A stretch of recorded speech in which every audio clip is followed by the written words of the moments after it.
Hey there, it's Simona again from Exhausted to Thriving. And on this YouTube channel, I'm helping moms go from exhausted and stressed out to excited and thriving again because you deserve to have your natural energy back. You're a busy mom all day long, taking care of your kids and a million other things. You still deserve to be you and to feel amazing every single day.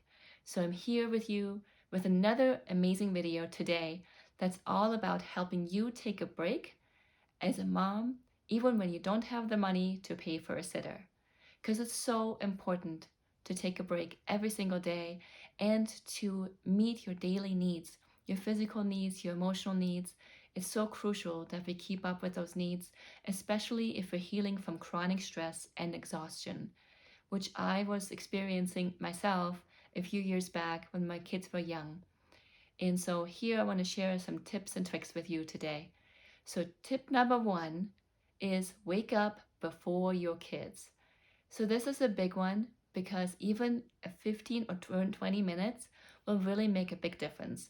You can spend that time with some quiet stretching and maybe a cup of tea, maybe some journaling or some quiet breathing just to get you started for the day. You can also take a quiet shower that will be in peace without interruptions. Whatever it is that gets you going in the day, as long as it's with mindfulness, with movement, and with breathing, this is going to be a good start for the day. And do not touch your phone first thing in the morning. It will increase your stressors most of the time. So, tip number two, establish a nap or a quiet time routine. This is super helpful, especially if you're a stay-at-home mom. You want to have that nap and quiet routine every single day because your kids, they actually really benefit from it and you benefit as well. They need their sleep or their quiet time, and you also need a break in the middle of the day because it's busy with a toddler in the house or multiple kids in the house. It's good to have that quiet break.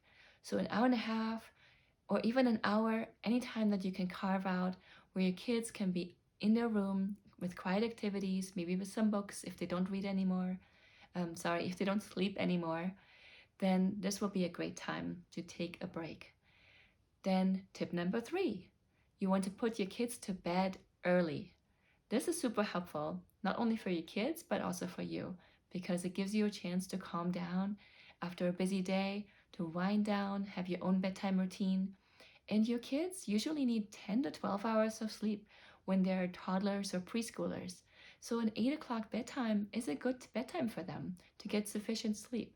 And that allows you so much extra time for just you in the evening. And so tip number four, this is one of my favorites that I used all the time. Get out of the house every single day. So this can be as small as getting your kids in the stroller and walking around the house just to get some fresh air and a different scenery. Or you can also take your kids to the park, to the library. You get to meet other parents with kids similar ages. You can take them to story time. I know my library had story time and we went there all the time. Seek out play groups for toddlers or preschoolers. There's a lot of the resources are out there. You just need to seek them out.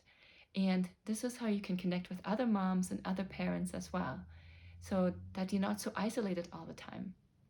All right, this brings me to tip number five, trading time for babysitting with other trusted parents. So once you get to know some other parents, you can then trade some time. They can watch your kids for a couple hours, you can watch their kids, and you each get some quiet time to yourself. And it's actually easier to watch two kids at a time versus just one because they can play with each other. So this is a great strategy if you don't have a lot of resources or a lot of family that can watch your kids. All right, tip number six, using TV strategically. Yes, there's a lot of controversy about using TV for toddler or not. Should I put them in front of a screen?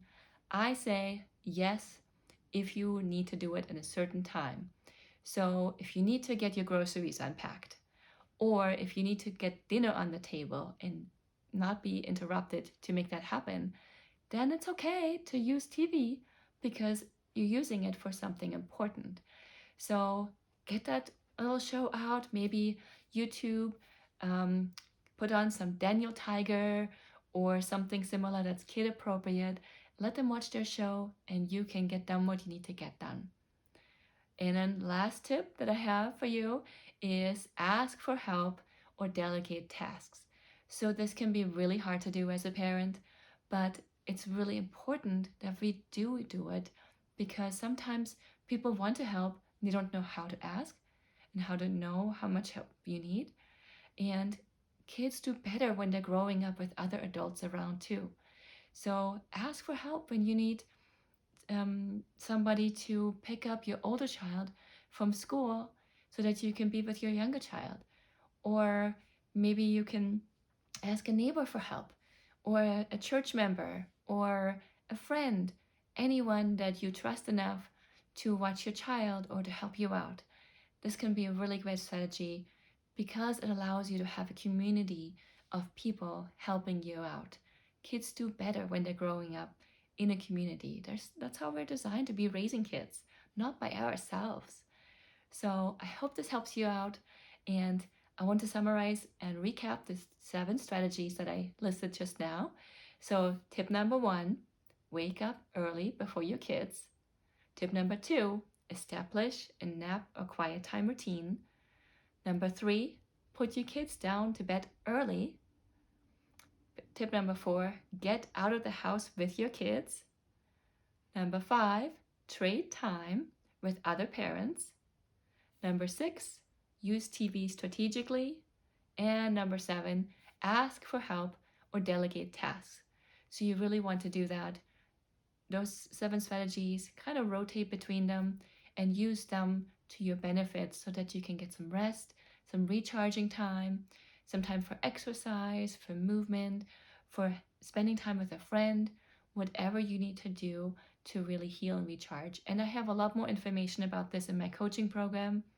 If you really want to get re energized and turn around your life from exhausted to thriving again, then I want to invite you to join my program.